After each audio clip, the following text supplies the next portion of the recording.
യേശുക്രിസ്തുവിൽ വാത്സല്യഭാജനങ്ങളായ സഹോദരങ്ങളെ, വിശുദ്ധ മത്തായിയുടെ സുവിശേഷം 21:9 ദാവീദിന്റെ പുത്രന് ഓസാന, കർത്താവിൻ്റെ നാമത്തിൽ വരുന്നവൻ അനുഗ്രഹീതൻ, ഉന്നതങ്ങളിൽ ഓസാന.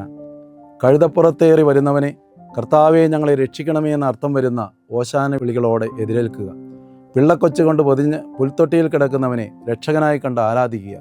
കുരിശിൽ കിടന്ന് പിടഞ്ഞ് മരിക്കുന്നവനെ രക്ഷകനായി തിരിച്ചറിയുക. സത്യമായി അവൻ ദൈവപുത്രനാണെന്ന് ഏറ്റുപറയുക. ഇന്ന് നീ പർദീസാലായിരിക്കുമ്പോൾ എന്നെ കൂടി ഓർക്കണമേ എന്ന് പ്രാർത്ഥിക്കുക. അതിന് വിശ്വാസത്തിൻ്റെ കണ്ണുകൾ തുറക്കേണ്ടത് ആവശ്യമാണ്.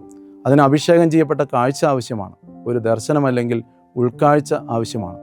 റഫായേൽ ദൂതൻ കൊച്ചു തോബിയാസിനോട് പറയുന്ന ഒരു കാര്യമുണ്ടല്ലോ, തോബിത്തിൻ്റെ പുസ്തകം 6:17 നീ അവളെ സമീപിക്കുമ്പോൾ നിങ്ങൾ ഇരുവരും എഴുന്നേറ്റ് നിന്ന് കാരുണ്യവാനായ ദൈവത്തെ വിളിച്ചപേക്ഷിക്കണം.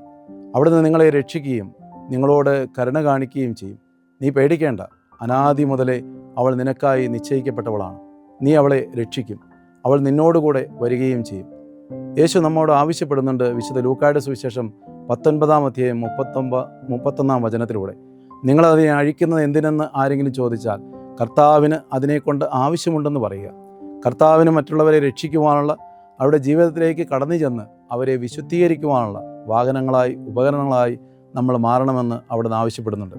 മാമോദീസായിലൂടെ രാജകീയ പൗരോഹിത്യം സ്വീകരിച്ച നമ്മൾ വിശുദ്ധീകരിക്കുക, പഠിപ്പിക്കുക, നയിക്കുക എന്നുള്ള ഉത്തരവാദിത്വം നിർവഹിക്കുവാൻ വിളിക്കപ്പെട്ടവരാണ്. നമ്മെ രക്ഷിക്കുന്ന, വിശുദ്ധീകരിക്കുന്ന കർത്താവിനെ നമ്മുടെ കൂടപ്പിറപ്പുകളുടെ ജീവിതത്തിലേക്ക് എത്തിക്കുവാനുള്ള ഉപകരണങ്ങളായി, അതായത് കഴുതകളായി നമ്മൾ മാറണം. 5 അപ്പവും 2 മീനും കയ്യിൽ വെച്ചിട്ട് ഇതുകൊണ്ട് എന്താകാനാണ് എന്ന് ചിന്തിക്കുകയല്ല വേണ്ടത്. മറിച്ച് കർത്താവിൻ്റെ കയ്യിലേക്ക് വെച്ചു കൊടുക്കണം. അവൻ അത് എടുക്കും, ഉയർത്തും, വാഴ്ത്തും, മുറിക്കും, കൊടുക്കും. അനേകരുടെ ജീവിതങ്ങളെ അങ്ങനെ തൃപ്തമാക്കും. അനേകരുടെ ഹൃദയങ്ങളിൽ സ്നേഹത്തിൻ്റെ ഓർമ്മ മിച്ചം വയ്ക്കുകയും ചെയ്യും. കർത്താവിന് നമ്മെക്കൊണ്ട് ആവശ്യമുണ്ടെന്ന് തിരിച്ചറിഞ്ഞ് അവന് പ്രവർത്തിക്കാനായി നമ്മെ തന്നെ വിട്ടുകൊടുത്ത് നമുക്ക് കാത്തിരിക്കാം. കർത്താവിന് മറ്റുള്ളവരിലേക്ക് കടന്നു ചെല്ലാനുള്ള മാധ്യമങ്ങളായി, ഉപകരണങ്ങളായി മാറുക എന്നതാണ് നമ്മുടെ ജീവിതത്തിലെ ഏറ്റവും വലിയ ഭാഗ്യമെന്ന് പറയുന്നത്.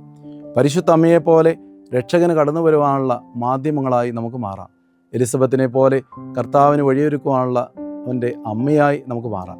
അബ്രാഹത്തെപ്പോലെ അനുഗ്രഹത്തിൻ്റെ ചാലായി നമുക്ക് മാറുക. യോനായെപ്പോലെ മാനസാന്തരത്തിൻ്റെ പ്രവാചകനായി മാറാം. സാംസണെപ്പോലെ രാജ്യത്തിൻ്റെ വിമോചകനായി മാറാം. മോശയെപ്പോലെ തേനും പാലും ഒഴുകുന്ന നാട്ടിലേക്ക് നയിക്കുന്ന നേതാവായി നമുക്ക് മാറാം. സ്തുതിയായിരിക്കട്ടെ.